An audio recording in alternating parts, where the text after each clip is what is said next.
This is a video about the steam locomotives assigned to the Egyptian district of the Prairie State Railroad.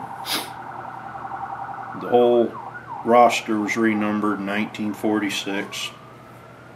Let's start with the very first engine on the roster, which is the only steam switcher left. 080 number 96. This is a Walther's 080.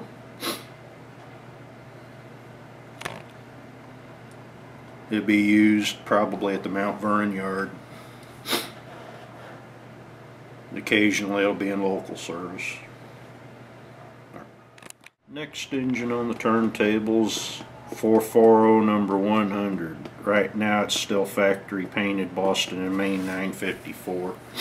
It hasn't been to the paint shop yet. This is one of two unassigned steam locomotives on the roster.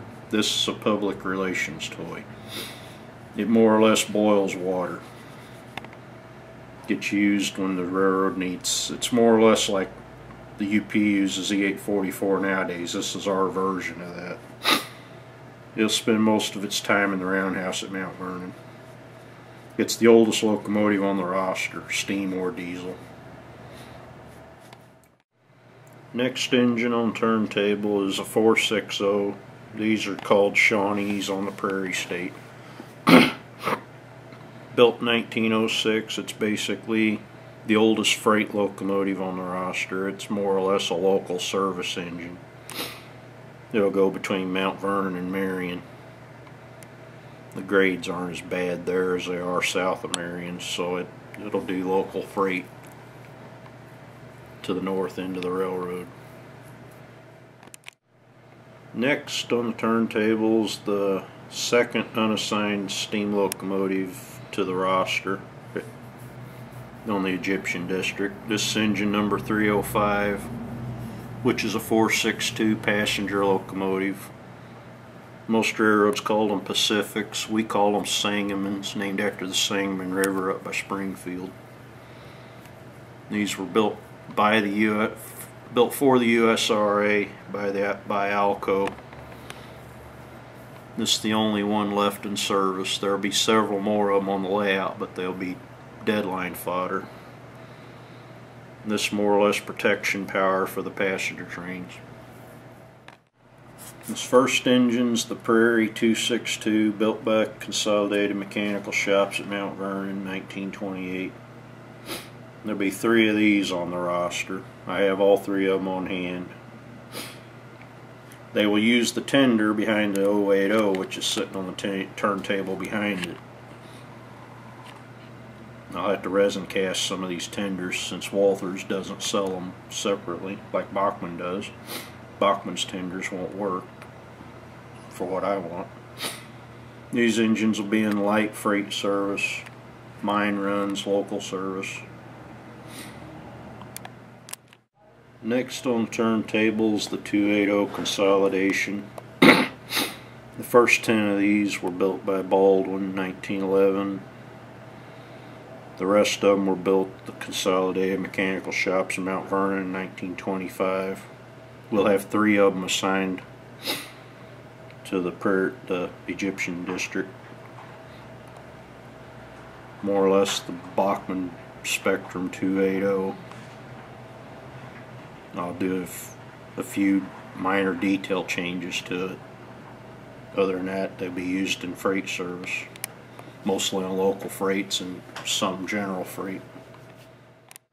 Next on the turntable are the 282 Illini. First ones were built by Alco in 1918. The rest of them were built at Consolidated Mechanical Shops at Mount Vernon in 1927. We'll have 4 of these on the roster. This is actually a Kato, heavy Mikado, which is bigger than what I really want. I want USRA lights, which is what this one is. This is an old River Rossi engine. It won't run on the track I want to use, but that gives you an idea. This is what we want, but this is what we're going to use till something better comes along. Now on the turntable is one of two 210-2s assigned to the Egyptian district. These are pusher engines used south between Draper's Bluff and Marion on the steep grades. These, most railroads called these Santa Fe's. The Illinois Central called them Centrals. We're calling them Chickasaws, named after the Chickasaw Indians, which were south of here, down towards Cairo. There are only 10 of these on the entire railroad, and the 2 that are assigned here are in pusher service. They could occasionally find their way into freight service. They won't be pushing passenger trains. Passenger trains aren't that heavy. They're USRA, built by Alco in 1918.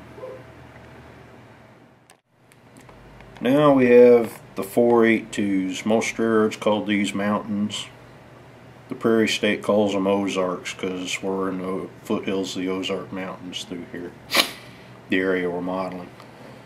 These were first 10 were USRA engines built by Baldwin in 1918. The rest of them were built Consolidated Mechanical Shops, Mount Vernon, in 1928. We've got 4 of these assigned to the Egyptian district. These are the mainline freight engines. I haven't really done anything to them yet. They're going to get new tender shells. The air pumps will get moved to the pilot. The ones that are built in Mount Vernon will have a sand box instead of a sand dome. They'll get a little more colorful paint job than what they've got. I do have an extra engine of this class, so we have at least one Effingham district engine on the layout. Alright, there's 2 standard tenders on the Prairie State Railroad. Aside from the 440, which has this little tender, the 080s, the 460s, and the 262s will all have this Walther's 080 tender behind them. The 280 will have a standard USRA tender that they come with. And then the 282s, the 210-2s, and the 482s will have this tender behind the 210-2s. It's the same basic tender it's behind the 482s now. It just has a rolled coal bunker collar. I had to resin cast all these shells because you can't get them separately right now. The only engine assigned to this that's not, I don't have a model of, would be the 464, which is roughly based on the nickel plate 464s. 170 is in St. Louis. This is a picture of the 177. They're interesting little engines. On any other railroad they'd have been heavy 462s. They're small 464s. There'll only be one of these, number 400, and it's more or less used as a dual service locomotive. They were used in freight and passenger service on the nickel plate.